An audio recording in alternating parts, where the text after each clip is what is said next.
Did you know that Disney is after your kids, and not just in the normal, not quite so creepy and unwholesome way? There's a worse way? Well, they used to be after the eyeballs of your children to watch Disney things and buy Disney merchandise. But no, we learned today that Disney is funding activism in primary schools, and not the nice sort either. Sorry, what activism is there in primary schools that's legitimate?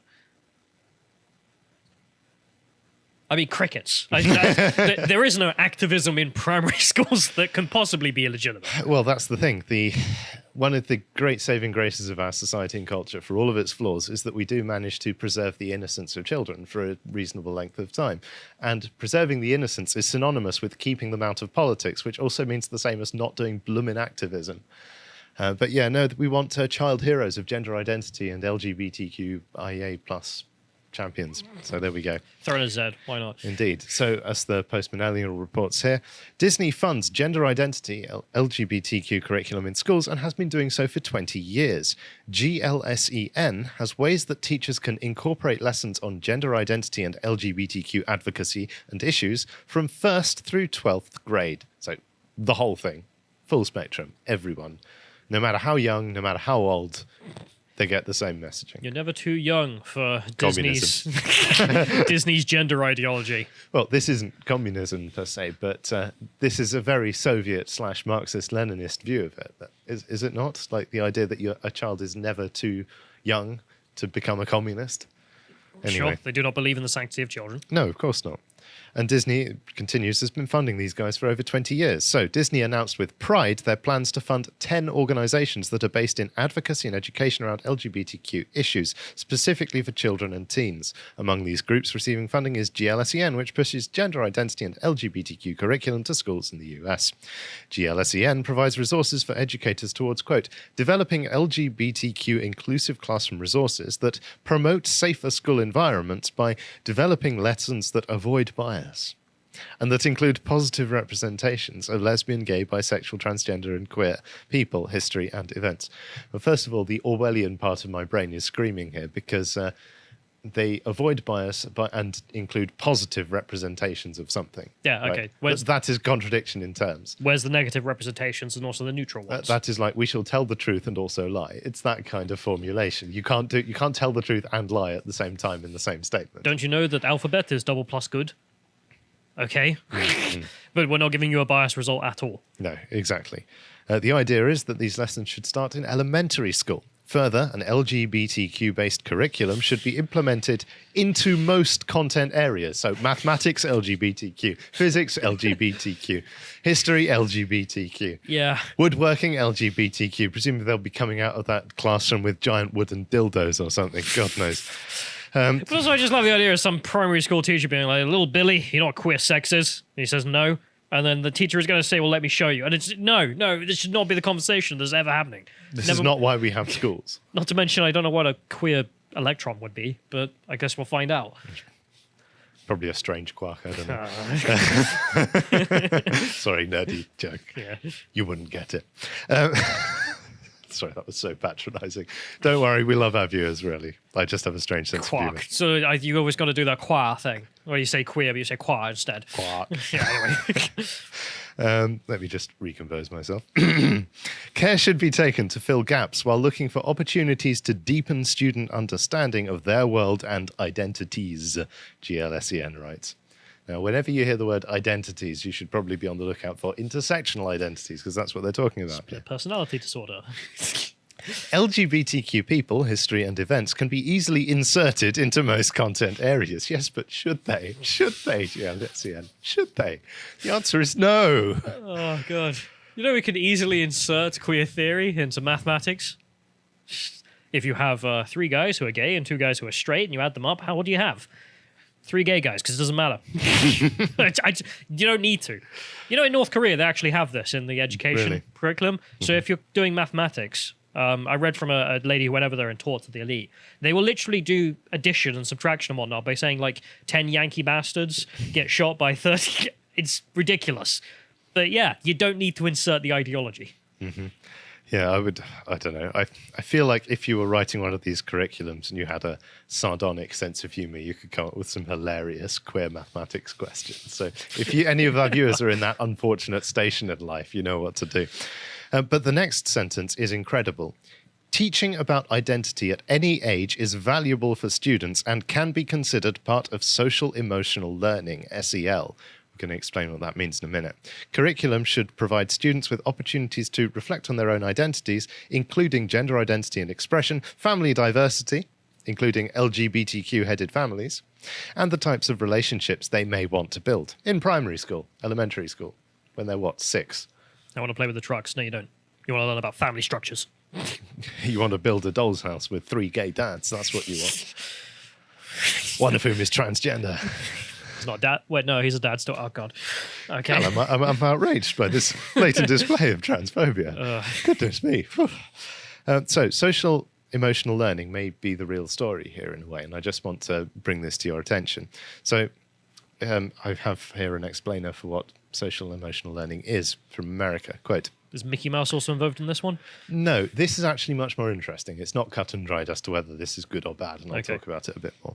We define social and emotional learning, SEL, as an important part of education and human development. SEL is the process through which all young people and adults acquire and apply the knowledge, skills, and attitudes to develop healthy identities, manage emotions, and achieve personal and collective goals, feel and show empathy for others, establish and maintain supportive relationships, and make responsible and caring decisions. So there's a couple of things there that might be red flags, but generally speaking, that seems kosher, I would say. SEL advances educational equity and excellence through authentic school-family community partnerships to establish learning environments and experiences that feature trusting and collaborative relationships, rigorous and meaningful curriculum and instruction, and ongoing evaluation. SEL can help address various forms of inequity and empower young people and adults to co-create thriving schools and contribute to safe, healthy, and just communities. Now, that doesn't sound quite so good, does it? That is very clearly, we are about equity doctrines. Get out of our way. We are going to make your community equitable. Although, to be honest, anyone who wants to talk about this kind of thing with kids at any point, even if they're saying, oh, we're just talking about relationships, I still don't trust it. Yeah, I think when they talk about relationships here, they're talking more about making friends within the classroom, within your peers, so it's a little bit more... Sounds like a gateway drug to me.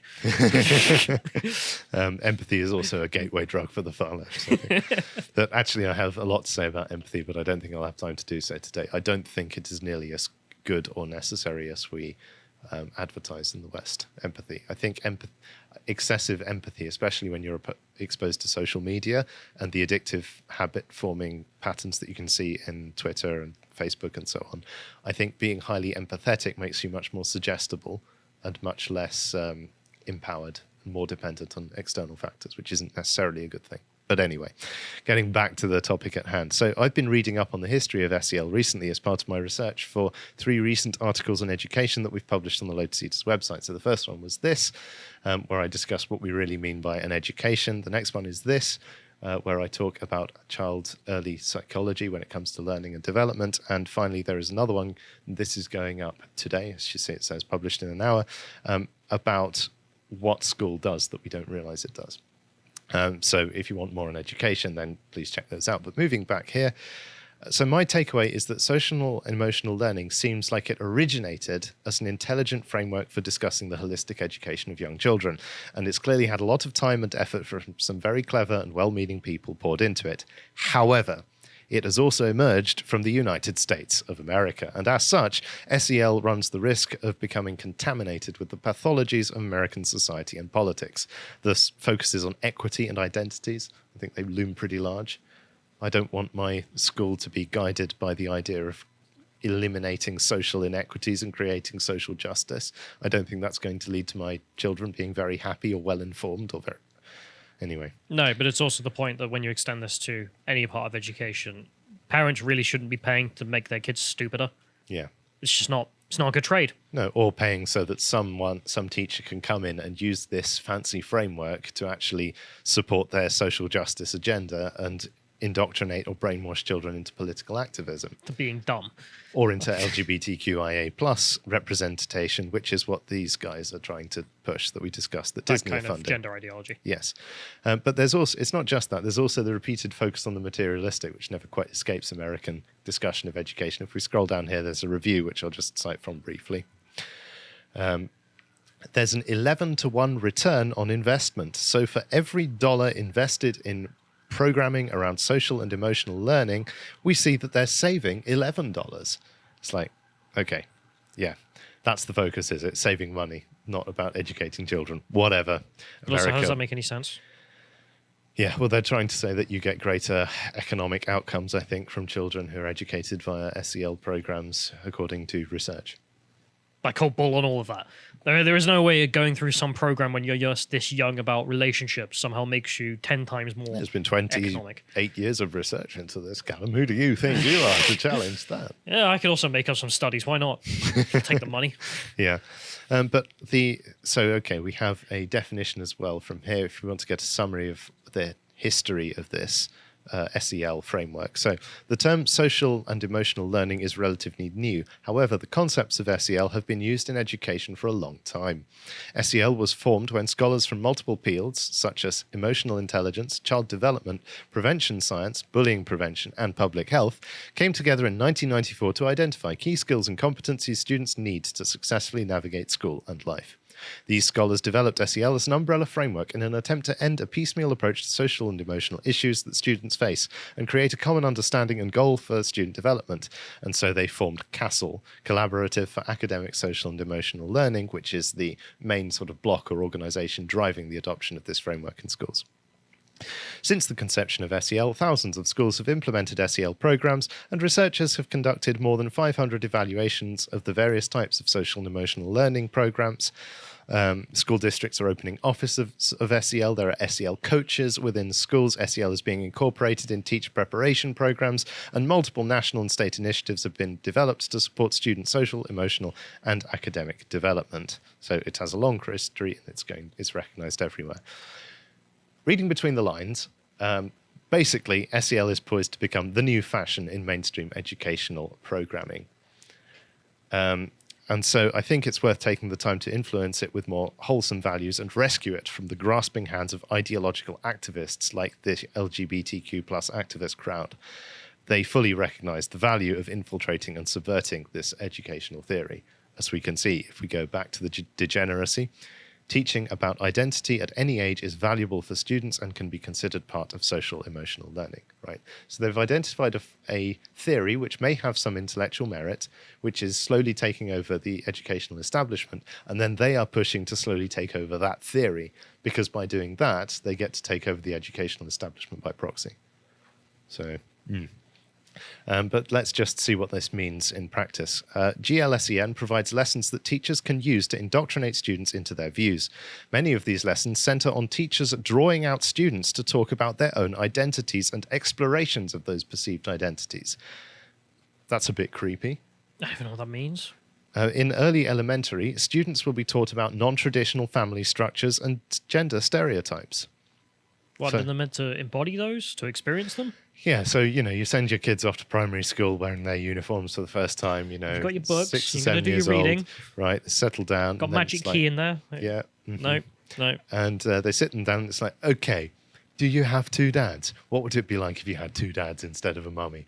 And that sort of thing. It's like, ugh, that's what you send them to school for, is it? God damn. But also, why do you pay a primary school teacher to do that? Because that's the other aspect of this. Like, the taxpayer pays for all this. And instead, you're paying for what? Well, apparently to have your kids just harassed instead of being taught how to read. Yeah, and Disney are paying for this as well. So it's not just the government and the state, it's also via the private sector. I mean, what the hell does Disney have to do with this? Why is it its business to fund these kinds of programs to indoctrinate your children? If it wants to indoctrinate your children, it can carry on making movies like Moana. Mickey Mouse has a special interest in your kids at school. Why? I don't really want the mouse turning up. It's not really his place. Yeah. Upper elementary brings a lesson called Identity Flowers, which encourages students to explore their own identities and personal experiences with race, culture, ability, family structure, religion or spirituality, and gender identity. And expression encourages students to explore their own identities and personal experiences, and so on and so on. It's like, what the hell does this mean? This is just intersectional woke claptrap. Middle school lessons are about giving students an opportunity to experience what it's like to be labelled in a negative way. And wait. Yeah. Sorry, we're going to sit the kids down in middle school. We're going to shout racial slurs at them. We're going to shout the N-word at the kids until they know what it feels like to be black. Do you know what this sounds like to me? This sounds like the educational speak for those lessons we've seen in Britain, where they have class segregated the white students from the non-white students, and then they have treated the white students as second-class citizens in the classroom, making them do like fetching and carrying and like guilt-tripping them, this sort of thing. There was also that case in America in which a black lady did segregate the class and started shouting K words and got all the class to shout K words at the other side of the class and then mock bury them alive because they were Jews. Right. This is exactly the sort of thing they're talking about, I think. And this is middle school. This is children of the age of, 11 to 13? These people are evil. You're going to get an education kid. Ain't going to be a good one. But yeah, goodness me. High school lessons teach how students can be empowered through self-identification. The lessons teach students how to undertake the process of self-identification and then be proud of those identities they've identified with. This is sounding more and more like a cult, because the idea is you break people down and then you give them something that they can latch onto. That's how cult indoctrination generally works. And it seems like they've got the middle school lessons to break students down, to break them out of their culture. Just as their teenage years begin, they're being trained essentially to fight against the culture that they've come from, of their parents as well. And then after that, they have this rescue package, which is the complete ideology of empowerment and intersectionality. I really don't like this. In the discipline of science, children are meant to learn that sex isn't all about the gender binary, and should be taught, per GLSEN, about animals' diversity in gender and family structure. By middle school, children learning science and sex education should be given the gender triangle so they can learn to distinguish between gender identity, gender expression, and bodies.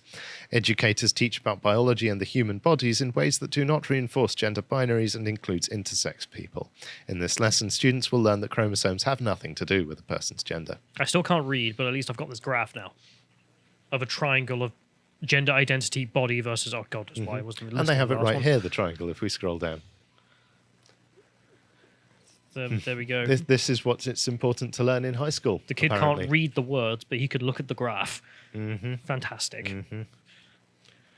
It boggles belief. High school lessons will focus on the problem with Western culture, which traditionally views reproduction between cisgender men and women, and how many stories are different from that traditional view. GLSEN, so literally anti-Western culture, great, that's what we pay tax for. GLSEN has curriculum plans and guides for every subject and every grade level, with pronoun lessons plans for students to write articles about LGBTQ leaders, historical lessons, word problems using LGBTQ themes in maths, and using basic activities as an opportunity to explore a range of gender expression and activities. Sorry, I've just noticed, on the body section, that third person there, that's a man with a beard and a mustache, but tits. He might just be a fat man, Callum. Okay. We'll go with what that. I'm clinging on to. Oh dear. In each and every area, GLSEN has ways that teachers can incorporate lessons on gender identity and LGBTQ advocacy and issues from 1st through 12th grade. And Disney has been funding these guys for over 20 years. So there are going to be some of our viewers who have graduated from school or out working or at university, and throughout their entire lives, Disney has been funding this kind of subversion. Disney has given funds to organisations around the world that support LGBTQ+ communities in celebration of Pride and our Pride collection, Disney writes. Around the world as well. So it's not just subversive in America, it's subversive around the world. I'd love to hear what the Saudis think about this. Oof. For our 2022 Pride collection, we are further deepening our support and look forward to sharing more information shortly. They list the 10 groups, including ones that are Spanish language, Japanese, get your hands off Japan, you absolute hacks, French, Italian, German, okay, they're a lost cause, and some based in the UK and Australia, as well as South America, showing that their commitment to indoctrinating youth into gender identity and adult sexual lifestyles is a global initiative. Imagine my shock. The international mouse. I mean, I don't know if you've ever seen like Russian propaganda. They generally do still use Mickey Mouse as like a symbol of Americanism to be like the Yankees are here. But now Mickey Mouse is turning up and also talking to your kids about queer sex. I think the Russians may have a point. Well, the thing is, right, okay, so in Japan at least, Disney is immensely popular. It's super, super popular, far more than it is in Britain. You can go to their shops and their parks and things everywhere. Yeah, and there are genuine people whose hobby is Disney. I know that sounds strange to Western ears, but that's the thing. I don't think the Japanese would be very impressed to hear that Disney is deliberately trying to indoctrinate their population and their children specifically into LGBTQIA+ Western degenerate activism. I'd love to hear what the Japanese nationalists have to say on that one. But there they finish here. The new funds provided by Disney will be used to deepen the impact of student leadership programs and racial equity capacity building across the GLSEN network, including such programs as GLSEN's National Student Council and Freedom Fellows. I don't know. I just find all of this stuff completely, well, demoralizing. It's aimed at demoralizing the entire West, quite frankly, and reading about it is not very fun. If you appreciated that segment from the podcast of the Lotus Eaters, you can go to lotuseaters.com to get access to all the content we have on the site, such as this old interview, the interview with China Uncensored and Carl, which I just found a personal favorite, so I thought I'd enjoy again. Anyway, if you want to follow us and see what else is coming out, you can follow us on Getter at lotuseaters_com on Getter. Thank you and goodbye.